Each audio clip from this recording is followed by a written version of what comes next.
Hey everyone, this is Samarth. Welcome back to my YouTube channel. I'm again back after a lot of days, and this is just because of you guys. I had almost quit YouTube, but you guys let me start it again. So yeah, thank you for that. And let's start with today's video.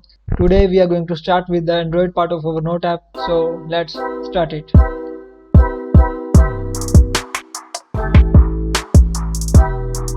So welcome back. Now first of all you have to go to this GitHub repo. I will provide the link in the description. You just have to clone this GitHub repo by downloading the zip file or by CLI, whatever you want. So after cloning this GitHub repo, you have to open your Android Studio, and here we will start our project. So now let's see what this starter project contains. So first of all, in this manifest file I have added the permission of internet and access network state, because we need these permissions in our project. And in this Java folder I have added a package named UI, and I have transferred this main activity in this UI folder. So our app will be built on single activity architecture. On this activity we will use fragments. Then the next thing is it contains some drawable file which we will use in our project. Then it contains a font which we will also use obviously, and then it contains some layout files. And the first layout file is activity/main, which is for main activity, and as you can see contains a fragment container view. As I have said that we will be using single activity architecture, so we will be using fragments on the top of single activity. So this contains a fragment container view where we will show different fragments. And the first fragment will be the fragment all nodes, where all the nodes will be present. So as you can see, the first thing is the toolbar, and then we have added the recycler view, and on top of this recycler view we have added the swipe refresh layout, by using which we will refresh the current nodes. And then there is a floating action button, by pressing which we will navigate to the new node fragment, which is this fragment. And as you can see here, I have added two edit text and one text view. And the first edit text is for title of the node, and then the second edit text is for the description. And then there is a text view which will show the date when we will open a pre-created node. Now there will be one more fragment, which is the fragment for creating account. And here you can see there are different edit text fields in which we can enter our data, and then at the end we have a button. Then there is a fragment for login, and here you can see two edit text fields for entering our data. We will just use this fragment for login purpose. And then there is a fragment for user info, which will show us whether the user is logged in or not. So if the user will already be logged in, then we will be able to log out. As you can see, here is a button for logout. And if user will not be logged in, then we will be able to navigate to create account fragment or login account fragment. Yeah, as you can see, I have used very basic and very simple layouts. You can customize them according to yourself if you want. And then there is a layout for our note item, which will be shown in recycler view. So this is a simple stuff. You can go through it and understand what I have did here. After that, in this app level build.gradle file, I have added some dependencies and some plugins. So the first dependencies are for navigation, and then there is architecture dependencies, and then there are room dependencies, because we will be using room database for caching. And here are dependencies for Daggerhilt, because we will be using a dependency injection in our project. So for dependency injection we will be using Daggerhilt, because it is the most easier way for dependency injection. For Daggerhilt we have these dependencies, and then we have a plugin here, as you can see this plugin. And in this project level build.gradle file we have to add this class path also. After that we have some dependencies for retrofit and pagination and for data store. And then we have dependency for swipe refresh layout. So this is all our starter project contains. So you have to clone this project from the GitHub repo, link is in the description, and then open that project in Android Studio. Also I forgot to say that we will be using view binding in our project, so I have added the build feature for view binding. And yeah, that's all our starter project contains. So now let's configure our Daggerhilt completely, and to do that, in this Keto Note app package we have to create a new file which is a Note app application.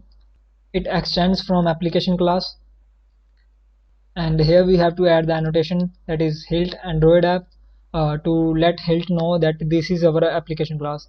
Also we have to declare this Note app application as a application file of our Note app and this manifest file. Here in this application tag we have to add a name, and as you can see, Android Studio is also recommending this Note app application, so let's add this. Now our application part is done. Now we have to create a different package for dependency injection, name it di, and in this di package we have to create different modules. Let's create a app level module. It will be an object, and here we have to specify some annotations. The first one is module because it is a module of our Dagger hilt, and then we have to specify annotation which is install in, and here we have to specify singleton components. Now if you are wondering what we are doing here and what this singleton component means, this is just because we want a single instance of all the objects we will be injecting from this module throughout the complete project. For example, we want to inject JSON, then we will create a function named provide JSON. You can name it anything, but this is a naming convention that for all the function which are injecting something, we start these functions with provide, and then we can just provide here JSON. And for dependency injection we have to specify annotation that is provides, and to specify that we want a single instance, we have to annotate it with singleton annotation. So that's all. This is the code which will inject JSON object everywhere we want in our project. So after that we have to create one more package named utils, and in this package we have to create a file named session manager, and it will be a class, and here we need a context, and as this name suggests we will use this session manager class for managing the session. So basically here we will create some functions by which we can store the JWT token in our data store, and we can also retrieve the JWT token from this data store. So first of all we have to create a data store. So let's create a data store as a private var context dot data store, and it will be a preference data store. So let's add this data store, and here we have to specify preferences. Select this data store preference one, and then we have to initialize it by specifying preference data store, and here we have to specify the name of the data store. So for example, its name will be session manager. Now we have to create two functions. One is for saving the JWT token and another one is for retrieving it. So the first function is save JWT token, and here we will accept the token, and then first of all we need a key. So JWT token key, string preference key, and here we have to specify the name of this string preference key. So let's name it as JWT token key. Let's extract it in a different file. So in this utils package, create a new file named constants. It will be an object, and here we have to specify the name of that key. So the const val JWT token key is equals to JWT token key. Now here we have to get that. This is a best practice to use variables instead of hard-coded strings. Now we have to store that token.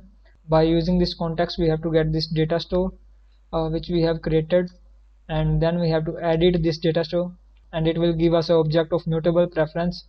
So name it as preferences, and in this preferences we have to select JWT token key, and then we have to set it to this token. So here this edit is giving us a error because data store works asynchronously with the help of coroutines, so we have to make it as a suspend function. Now error is gone. Now we have to create another function for retrieving the token. So let's create a suspend function that is get JWT token, and it will return a string which will be nullable, so we can return null if we don't have token. Now again we need JWT token key, and here we have to get this string preference and then JWT token key, and then we need these preferences which we will get by context.datastore data dot first, and then we will return these preferences, and here we have to specify this key. So it will return that token if the token is present, and if the token is not present, then it will return null. So let's also create a function so that we can also inject this session manager in our classes. Let's make a function that is provide session manager, and here we have to write as session manager,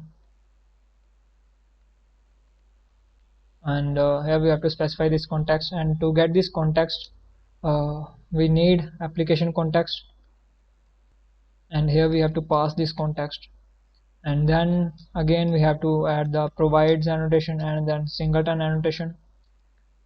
So that's all for this video. In this video we have started our Android app, and we have seen what all the things our starter project contains, and then we have added dependency injection in that, and a session manager class.